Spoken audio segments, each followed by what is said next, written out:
Surya 47 directed by Jithu Madhavan.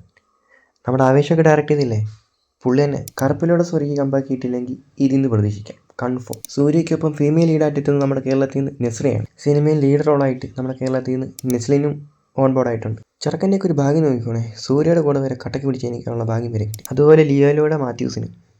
പിള്ളേരൊക്കെ time എന്ന് മാത്രം പറഞ്ഞാൽ പോലെ കഴിവോ. മ്യൂസിക്കിൻ്റെ ഭാഗത്തോട്ട് നോക്കിയാൽ ആവേശത്തിൻ്റെ മഞ്ഞുമൽ ബോസിൻ്റെയൊക്കെ മ്യൂസിക് ഡയറക്ടറായിട്ടുള്ള സുഷിൻ ഷാനാണ്. സിനിമയുടെ പൂജയും കാര്യങ്ങളൊക്കെ ഇന്നലെ ചെന്നൈ വെച്ച് കംപ്ലീറ്റ് ചെയ്തു. ജനനായകൻ തലപതി വിജയനായകനാക്കി എച്ച് വിനോദ് സംവിധാനം ചെയ്ത് ജനുവരി 9 റിലീസിനെത്തുകയാണ് ജനനായകൻ. വിജയുടെ കരിയറിലെ അവസാന സിനിമയെന്ന് പറയപ്പെടുന്ന ജനനായകൻ്റെ സെക്കൻഡ് സിംഗിൾ നെക്സ്റ്റ് വീക്കോടെ പുറത്തുവിടുമെന്ന് പറയും.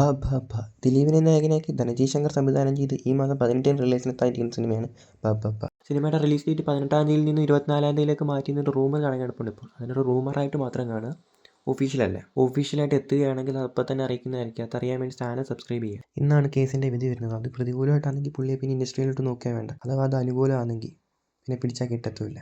നിങ്ങൾ ജസ്റ്റ് ഒന്ന് ആലോചിച്ചേക്കുക, പുള്ളിക്ക് അനുകൂലമായിട്ട് ആ കേസ് വരുന്നെങ്കിൽ ആ സിനിമയുടെ റേഞ്ച് എവിടെ വരെ പോയി എത്തും നിങ്ങളൊന്ന് ആലോചിച്ച് നോക്കിയേ. കേസ് പുള്ളിക്ക് അനുകൂലമായിട്ട് വരണമെങ്കിൽ ഇപ്പോൾ ഹൈപ്പ് പീക്കിലെത്തും. ഒന്നാമത്തെ കാര്യം സിനിമ ഹൈപ്പ് കൊണ്ട് തന്നെ ടോപ്പിലെത്തും. രണ്ടാമത്തെ കാര്യം ലാലേട്ടൻ്റെ ക്യാമിയോ. മൂന്നാമത്തെ കാര്യം വിജയുടെ ഗില്ലി റെഫറൻസ് തന്നെ വരുമ്പോൾ സിനിമ അങ്ങ് എവിടെ എത്തും നിങ്ങളൊന്ന് ചിന്തിച്ച് നോക്കി. ലിയോയിലൂടെ കേരള ഇൻഡസ്ട്രിയെ 2 നമ്പർ കാണിച്ച് വിജയ റെഫറൻസും എമ്പുരാനിലൂടെ ലിയോയുടെ റെക്കോർഡ് തൂക്കിയടിച്ച് ലാലേട്ടൻ ഹൈപ്പിനോട് നീതി പുലർത്തി പോസിറ്റീവ് റിപ്പോർട്ടും കൂടെ വരികയാണെങ്കിൽ ഇൻഡസ്ട്രി ഹിറ്റ് വരെ തൂക്കിയടിക്കാൻ കാലമുള്ളൊരു സിനിമയാണ് മണിച്ചേട്ടന് സോന സോങ്ങും കൂടെ ആകുമ്പോൾ സിനിമ കയറി കൊളുത്തും മക്കളെ.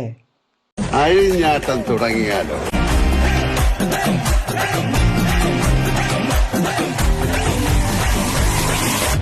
இந்த வாட்டி மிஸ்ஸே ஆகாது.